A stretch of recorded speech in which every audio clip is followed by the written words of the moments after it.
এই শুনো, এই ধরো তোমার বাজার নিয়ে আসলাম। অনেকদিন আছে বাজার নিয়ে আসলে, ধরো বাজার নিয়ে এত আসলাম। বাজার একসাথে? তোমার কি টাকা বেশি হয়ে গেছে? এত বাজার একসাথে আনলা? আরে টাকা কিসে বেশি? বেশি না, এখানে অল্প টাকার বাজার আনলাম। কি আমি তুমি হিসাব আনতাম করো। তখন একটা ফুলকপি 50 টাকা করে। হ্যাঁ, এখন ফুলকপি 50 টাকা। এখন এখন কত করে? এখন হিসাব করো তুমি। এই দেখো মাত্র কি আনলাম, ফুলকপি দুইটা হয়ে নিল 30 টাকা। তার কি আনলাম 30 টাকা? 30 টাকা। আর আমি কিছুদিন আগে একটা আনতাম 50 টাকা করে, কিন্তু এবার বুঝো। করলা আর আনছি। যে লাল শাক।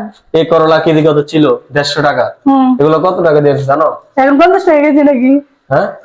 50 টাকা কেজি নাকি? আরে করলা ফলা তো আবার ঠকাইছে। কি? 70 টাকা কেজি কইয়া 80 টাকা রেখে দিছে। শালা, হ্যাঁ? তোমার এমনই হবে, বুঝছো? 70 টাকা করলা কথা বলে কি 80 মাছ টাকা রেখে আনছো? দিছে। এখানে হলো তোমার তেলাপিয়া মাছ আনছি। অন্য মাছ আনি নাই আজকে। আর এগুলো কি? তেলাপিয়া মাছ অনেক দিন এগুলোর নাম কি না? বাটা মাছ। বাটা মাছ। তেলাপিয়া মাছ খাই না আছে কত বছর, প্রায় 1 বছর হয়ে গেছে, বুঝছো? এই বাসায় কি এদিকে আসার ওই পরে তেলাপিয়া মাছ কিনে একবার, শুধু প্রথমে আসার পরে একবার নিয়েছিলাম। তা মনে নেই কবে। অনেক আগে, অনেকদিন পর। কিন্তু আর লাল শাকের কয় মুঠা জানো? 4 মুঠা রাখছে কত? মাত্র 20 টাকা। এখন তো কম।